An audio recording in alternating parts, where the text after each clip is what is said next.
नमस्कार और स्वागत है। आज हम बात करने जा रहे हैं एक ऐसे मुद्दे की जो हम सबको प्रभावित करता है, हमारा वोट देने का अधिकार।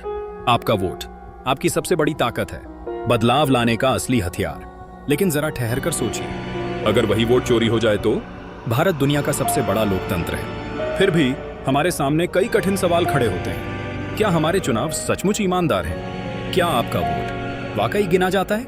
वोट चोरी कई तरीकों से हो सकती है, कभी बूथ कैप्चरिंग के जरिए, कभी नकली पहचान पत्र से फर्जी वोटिंग करके, कभी आपकी नामावली से आपका नाम ही गायब कर दिया जाता है, और सबसे बड़ा और इलेक्ट्रॉनिक वोटिंग मशीन यानी ईवीएम में छेड़छाड़ का। चुनाव आयोग दावा करता है कि सब सुरक्षित है, लेकिन अगर सब सुरक्षित है तो फिर हर चुनाव के बाद धांधली की शिकायतें क्यों सामने आती हैं? लोग अपने अनुभव बताते हैं, हम वोट डालने गए लेकिन पता चला कि हमारा वोट पहले ही पड़ चुका है। गांव में दबंग लोग खड़े थे, हमें वोट डालने ही नहीं दिया गया। ये सिर्फ शिकायतें नहीं है, ये लोकतंत्र पर गंभीर सवाल है। संविधान ने हमें वोट का अधिकार दिया है। डॉ.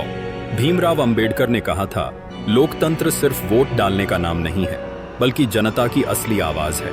लेकिन जब वही आवाज दबा दी जाए तो लोकतंत्र कहां बचता है? जरा सोचिए, अगर आपका वोट ही चोरी हो जाए तो क्या आपके सपने पूरे हो पाएंगे? क्या आपकी आवाज कभी संसद तक पहुंच पाएगी? लोकतंत्र सवाल पूछने से मजबूत होता है। आज हमें पूछना होगा, क्या मेरा वोट सुरक्षित है? क्या आपका वोट सचमुच गिना जा रहा है? और अगर नहीं, तो लोकतंत्र का बचा ही क्या? इस अहम बातचीत में शामिल होने के लिए धन्यवाद। आपकी जागरूकता मायने रखती है और मिलकर ही हम सुनिश्चित कर सकते हैं कि हमारी आवाज